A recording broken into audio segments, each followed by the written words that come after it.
guess now I know why Mom didn't like me playing with the music box.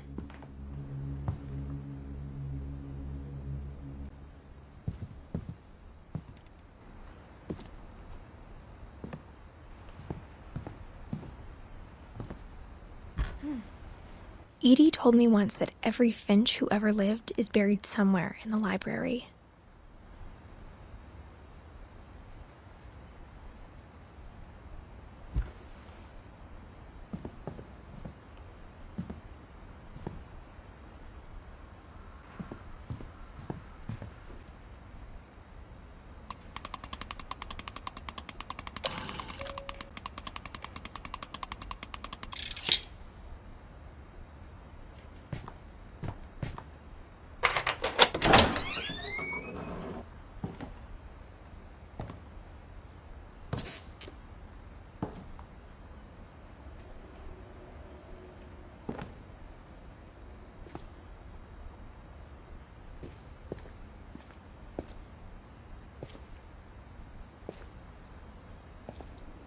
Mom said the basement was off limits, unless I wanted another tetanus shot.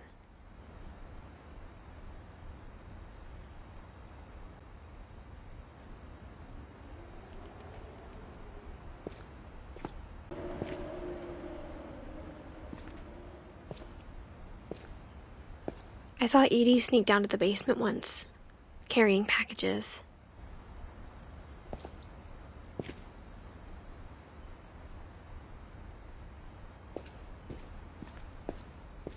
I thought maybe she was hiding presents.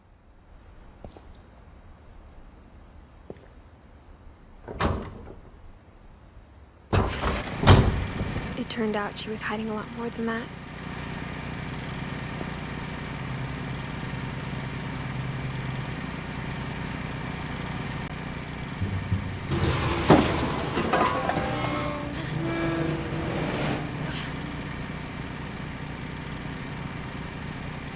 I remember asking Mom once about where Walter had gone.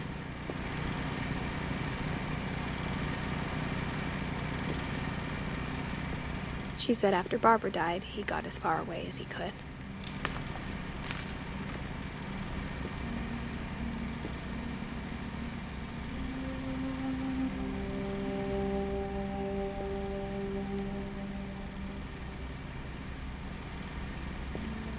If there's a pattern in all these stories,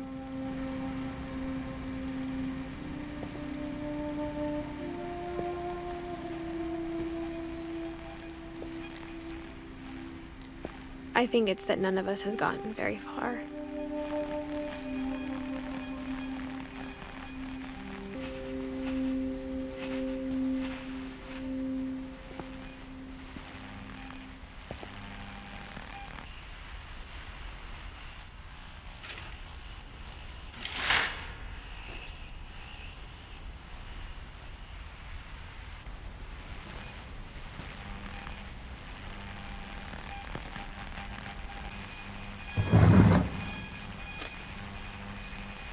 Goodbye, everyone. I can't believe I've been down here for 30 years. On that first day, after the shaking started, I didn't think I'd survive a week.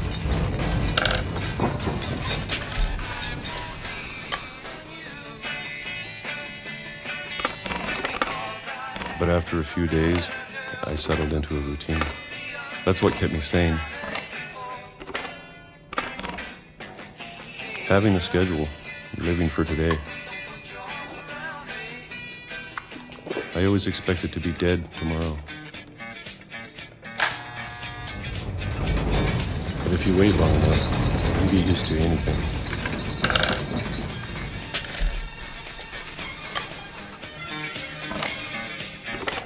Even a monster on the other side of a door starts to feel normal. Almost friendly.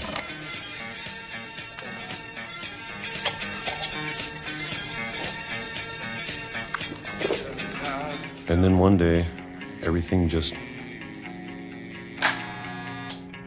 stopped.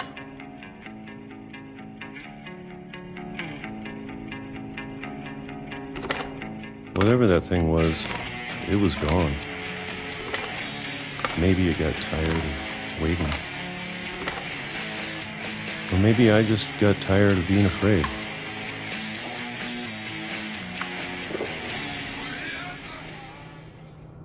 It's been a week now, the longest in 30 years. I'm done waiting. I have to leave while I still can.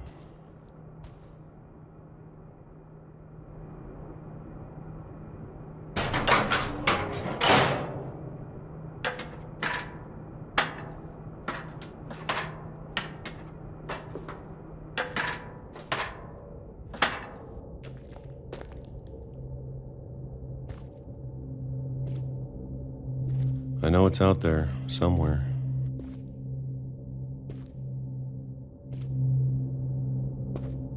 Whatever killed Barbara and Molly and Calvin.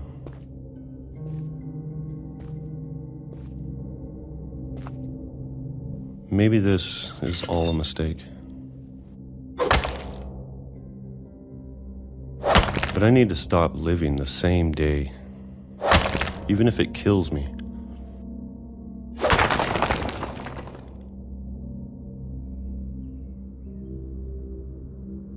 Whatever's out there, I want you to know I'm ready for it. I'm going to appreciate all of it, especially the food. I don't mind if I only have a year left. Or a month. Or a single week. I'd be happy with one new day. I can already imagine the sun on my face.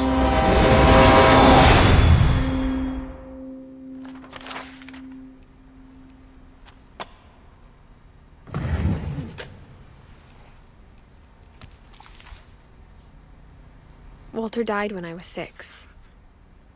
I can't believe my mom never told me he was down here.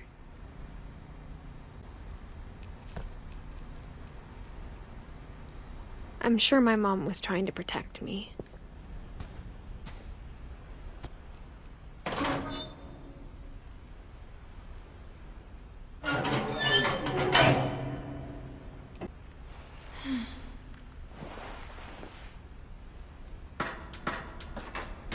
Maybe she was afraid I'd end up like Walter.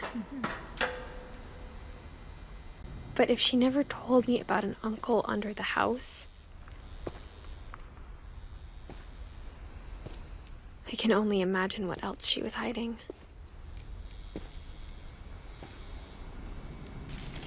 I don't want to make the same mistakes she made.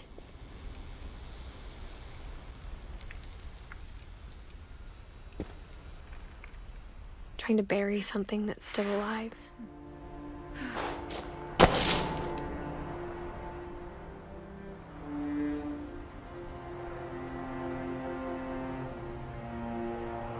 Now that there's only one of us left, or maybe 2, I thought it was time I heard the stories for myself and found out what happened to everyone else. But now I'm worried the stories themselves might be the problem.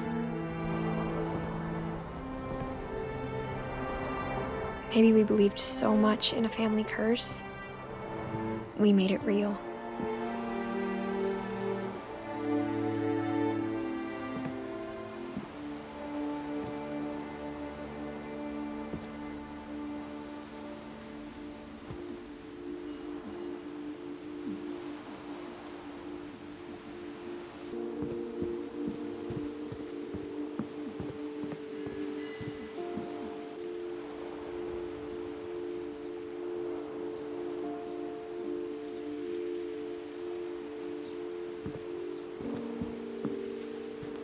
I don't know if I should even be writing this.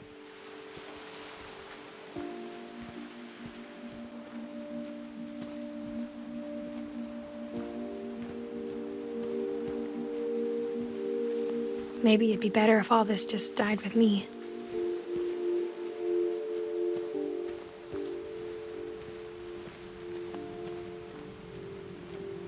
But I thought you should know about your family.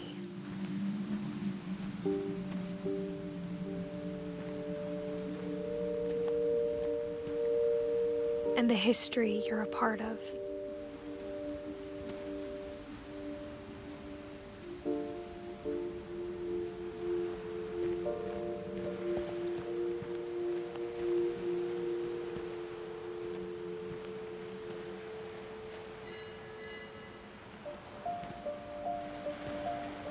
Though to be honest, I feel as lost as you probably do right now.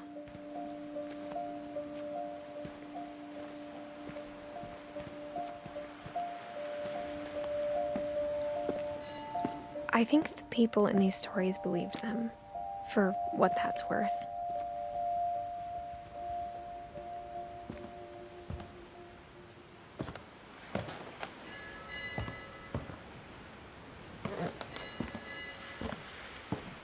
And when you look at the house, that history of imagination and stubbornness and madness,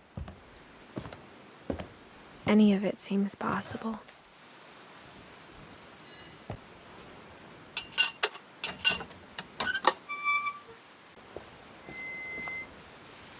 I think we've been surrounded by death for so long, we've just gotten used to it. What kind of family finishes building a cemetery before starting the house?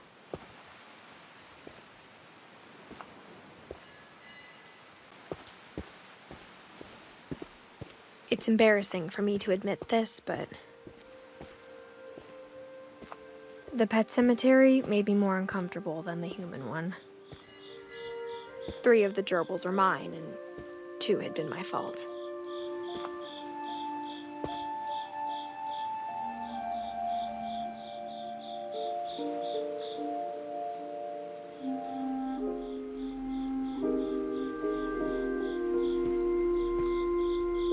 Sven built the house, but it was Edie who designed the cemetery.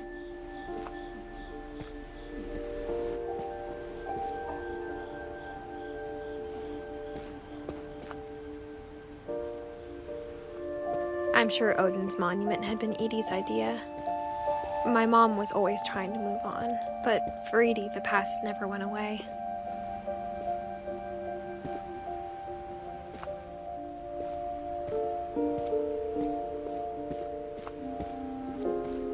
She could see it poking out of the water at low tide.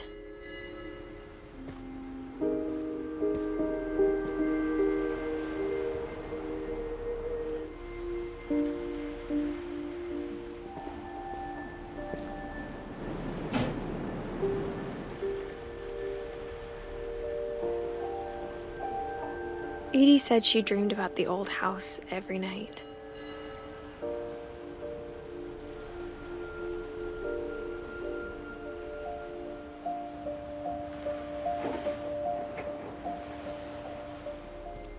Edie's side was always easier for me to understand. But the older I get, the more I can see where my mom was coming from. Her dad had been pretty strict, but it wasn't enough to save her brothers. She was just trying to do better.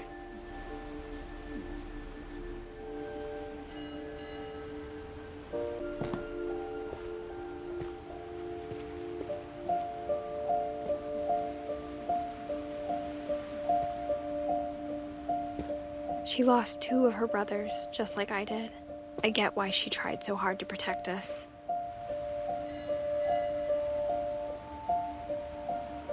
There's so many things I wish I could ask my mom now. Part of me thinks this is what she wanted all along. For me to come back someday and find everything out for myself.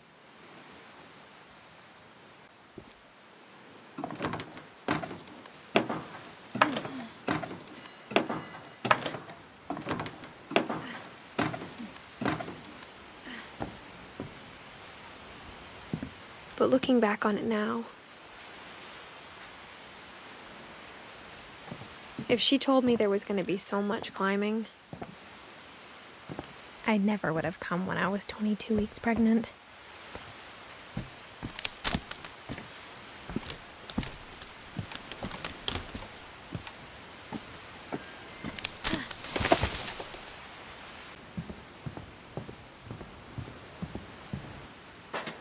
I never met Grandpa Sam, but I think he and my mom had a lot in common. They were both pretty intense.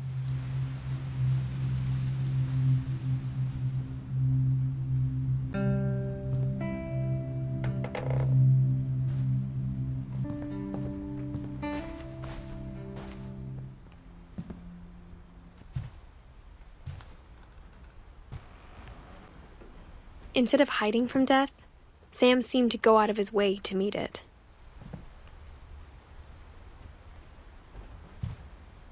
Sam spent his life shooting photos, but Mom said he got nervous being in front of the camera. I guess we're all afraid of something.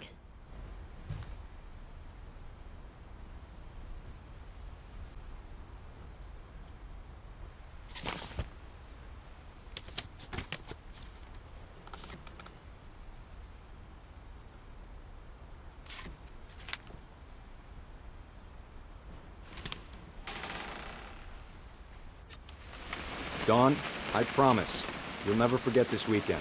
Yes, sir. These memories are gonna last a lifetime. Am I gonna have to shoot anything? It's a hunting trip, Dawn. Shooting is strongly encouraged. Perfect. It's gonna rain the whole weekend, isn't it? I will never forget this weekend, Dad. That's the spirit. Okay, got it. I'm gonna take some pictures, okay? Just be careful. That camera's older than you are.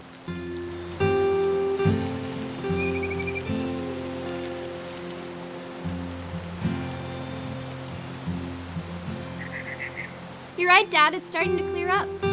Still freezing, though. Definitely should not have drunk all that coffee.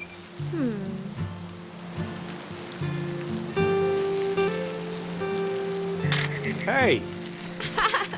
That's a keeper. Nothing quite like being outside. I'm just saying, I'm not always gonna be here, Dawn. You'll need to remember this stuff, if you want to survive. I'll be fine, Dad. You know who else thought he was gonna be fine? Some guy who died. Dawn, I'm being serious. I know, Dad. You're always serious. Doesn't being out here make you want to chill out? Well, to tell you the truth, I haven't been out here in 20 years.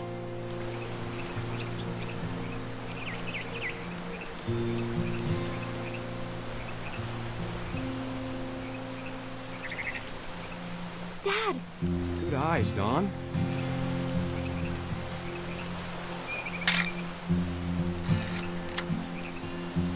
Before you take the shot, let me get a picture of you.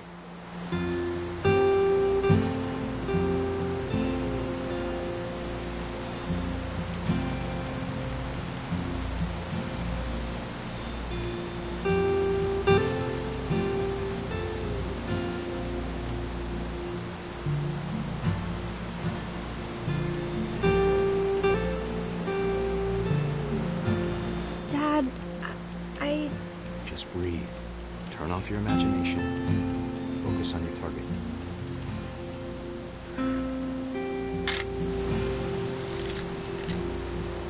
Let me get behind you.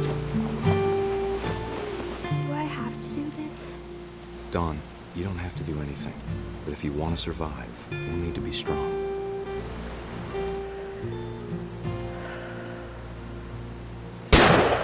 Now keep yourself squared up. Great shot, Dawn!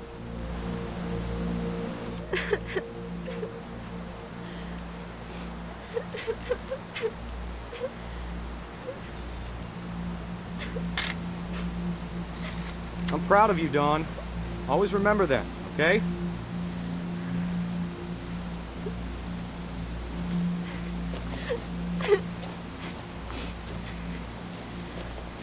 Sorry, Dawn, just gotta reset the timer.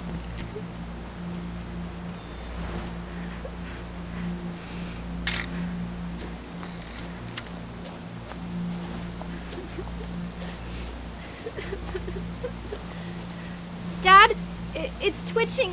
I think That's it's totally so... normal, Dawn. Just focus on the camera. Try not to think about... Dad!